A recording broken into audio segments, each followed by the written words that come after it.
వెళ్ళేది నరకానికి, నేనే వెళ్ళేది నరకానికి. కనుక నీ బుద్ధిని నీవు కాపాడుకుంటూ, నీ మనసును కాపాడుకుంటూ, నీ యొక్క ఆత్మీయ జీవితాన్ని కాపాడుకుంటూ, వ్యక్తిగత జీవితాన్ని కాపాడుకుంటూ, పాపంలో పడిపోకుండా కాపాడుకుంటూ నీవు దేవుని భక్తిలో కొనసాగితే ఎక్కడికి వెళ్ళినా దేవుని ఆశీర్వాదం ఉంటుంది.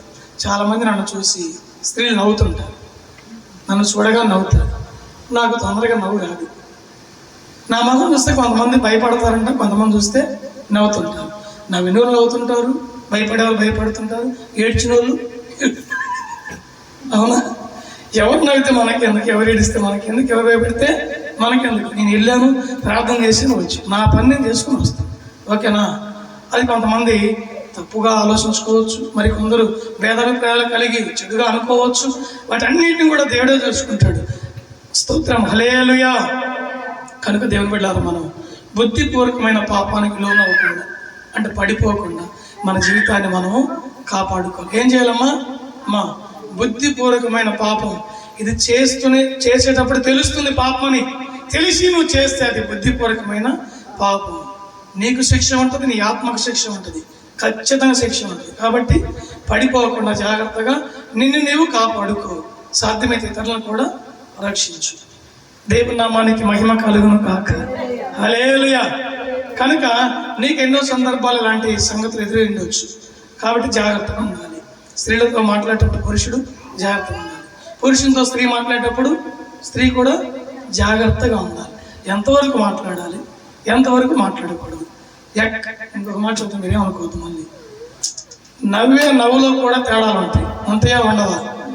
ఎక్కడ పడితే అక్కడే నువ్వు వికిలించావనుకో, పక్కపక్క నవ్వేవనుకో, అవతల వాళ్ళు నేను తప్పుగా అనుకుంటాను. ఏ మాట కాడ నవ్వాలి, ఏ మాట కాడ నవ్వకూడదు. నేను సీరియస్గా చెబుతున్నాను. వాస్తవం. ఎవరైనా సరే, కుటుంబీకులైనా సంఘబిడ్డలైనా దేవుని నమ్మకం ఎవరైనా సరే నవ్వే చోట నవ్వాలి, సీరియస్ ఉండే చోట సీరియస్గా ఉండాలి. అట్లా మనం జాగ్రత్తలు పాటిస్తూ ముందుకెళ్తే మరీ మంచిది. ఇంకేదైనా ఆపద నీకు సంభవించిందనుకో, వాక్యాన్ని గుర్తు చేసుకో.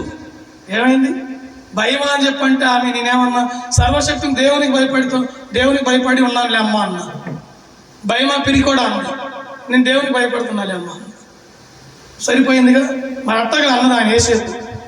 చొక్కా బట్టి లాగి మీదేసుకుంటే నన్ను చూసేవాడు ఉన్నాడు, అమ్మో నీకు దండం తల్లిని పారిపోయాడంట. ఘోరంగా చెప్పుకున్నాం. మరి ఇప్పుడు అందగత్య, ఐగుప్తుకి అందగత్య ఆమె, పరరాజు భార్య.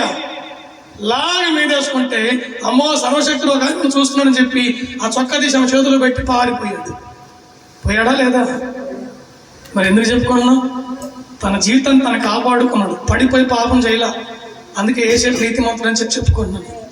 మరి నువ్వు కూడా నీతిగా జీవించి చచ్చిపోతే ఆ తల్లి పాపం ఎన్ని అప్పులు పడ్డాయో, మొగుడు ఎన్ని నిందలు పెట్టి కొట్టాడు. పనికి మాలినోడు మొగుడు, లేచిన కాంచి నిందలు పెట్టి కొడతాడు. ఆ తల్లి పరిశుద్ధురాలు, ఆ తల్లి నీతిమంతురాలు. వాడితో బూతులు అనిపించుకుందా, నిందలే పెట్టించుకుందా, ఎన్ని దెబ్బలు, ఒళ్ళంతా ఊనమైపోయింది.